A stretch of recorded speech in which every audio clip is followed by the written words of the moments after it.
네, 안녕하세요. 네, 신호사입니다. 자, 이번에는 이제 마지막 과목 5번째 과목 보도록 하겠습니다. 이 5번째 과목 같은 경우에는 이제 자율관리 관련해가지고 자율관리 보세구역 고시가 있고요. 그 다음에 이제 우리 관세벌칙 있죠? 관세조사, 통보처분, 그리고 이제 형벌 파트입니다. 요게. 근데 지금 말씀드린 거는 강해요. 일반적으로. 근데 여기서 자율관리에서 이제 자유무역 지역 그 부분이 좀 약합니다. 근데 그건 양이 너무 많아요. 그래서 자유무역 지역 관련해 가지고 이제 그 법률이 두 가지가 있고 그리고 고시도 있고 해가지고 양이 너무 많습니다. 그래서 그 부분에 대해서 다들 좀 공부하기 싫어한다. 요거를 그래서 마지막 과목도 상당히 어려워하는 과목입니다. 자, 보겠습니다. 자율관리 보세구역에 대한 설명 중 맞는 것은 보세구역 화물관리 이제 그래서 자율관리 보세구역은 세관장을 지정하는 것이죠. 자, 받기 위해서는 WMS 이런 것들을 구비를 해야 됩니다. 자, 3번 자율관리 보세구역 틀렸죠? 이게 맞지? 세관장 맞는 거구나. 세관장이고 요건 맞는 거고 자율관리 보세 신청하는 자는 관세사를 채용한다. 필요 없습니다. 보호사를 채용해야지. 자, 됐고요. 그다음에 이제 4번 자율관리 보세 장치상품은 세관장의 정원 여차를 생략 아니죠. 관세청장의 정원 여차를 생략합니다. 하지만 이제 기록은 내야 돼. 기록은 뭘로써 WMS 이런 것들을 기록을 해야 된다. 관선장 자율관리 보세구역 지정받는 자가 이제 의무를 이거나 세관감시 지정 있다 윤정한 경우는 자율관리 보세구역으로 지정을 취소할 수가 없다. 지정을 취소할 수가 있다. 세관장이죠. 세관장이 아니고 관세청 아닙니다. 중요하고요. 법. 자, 자율관리 보조에 대한 설명 중 관원에 들어갈 내용을 바르게 나누는 것은 운영에는 회계 연도조, 그러니까 자율적으로 이제 관세청자 경우는 절차를 생략했으면은 그들이 이제 관리하죠. 재고 같은 것들을 관리하고 신고 같은 것들을 관리해야 되는 거죠. 이런 것들을 이제 정기적으로 이제 자기들이 평가해서 제출을 해야 됩니다.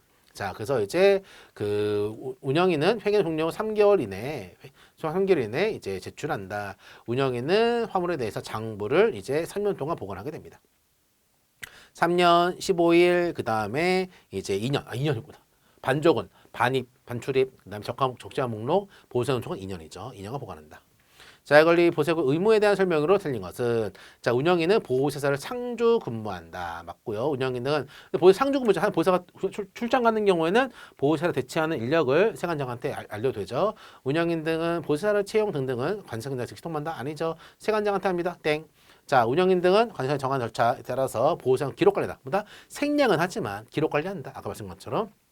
운영 등은 보호세 반출이 샬라샬라에 대해서 언제든지 협조한다. 세관한테 운영의 보호사가 아닌 자에게 이제 업무를 수행해서는 안 됩니다. 그렇죠? 아까 그랬죠? 보호사가 어디 놀러 갔다, 또 휴가 갔다. 그러면 대행자 사전 신고됩니다. 그래서 그가 또 이행할 수가 있다. 다중요. 자율보세구에 대한 설명 중 모두 맞는 것은 자 보세구의 자율관리 보세 지정 기간을 갱신한 경우에는 한 달 전까지 신청이죠. 그리고 이제 세관장은 자율관리 보세구의 운영 실태를 확인하기 위해서 연 1회 정기 감사합니다. 틀렸고 세관장은 불이행할 때는 사안에 따라서 경고 처분 등 조치를 할 수가 있다. 고요. 그다음에 보세함을 자율적 관리하는 능력이 없다고 생각 인정하는 경우는 이제 청문 절차 없이 자율관리 보세 지정을 시작. 아니죠. 청문 절차는 필수입니다. 그렇죠? 그다음에 자율관리 보세구역 지정 신청서는 세관장 제출하며 신청서류는 등등을 제출할 수가 있습니다. 됐고요. 중요. 이것도 중요. 청문은 무조건이죠. 보세 제도 운영에 대한 설명 중 틀린 것은 자 그래서 이제 보세사 같은 경우는 한국 관세 이제 우리 관세 물류협회에서 하죠. 여기서 합니다. 맞고요. 보호사 직무는 하면 안 된다. 이건 법에 있는 거네요. 보호사 수행 기간은 보호사에 대한 시험 매년 실시한다. 그렇죠? 경년제로 이제 인정 없는 관세 경년제로 이제 승인 필요하다. 경영 실시할 수가 있다. 4번 보호사의 징계 종류는 견체, 6개월 업무 정리, 등록 취소의 3종으로 합니다. 보호사 징계 간사는 이제 1인2명 한국 관세 물류협회 됩니다. 그렇죠? 이건 틀렸죠? 자, 이건 좀 그렇다 문제가. 그렇죠? 답은 이제 간사 없습니다. 자, 법에 있는 내용이 나서 보호사 징계위원회 우리 각 세관에 있는 것이죠? 세관에 있는 것이다.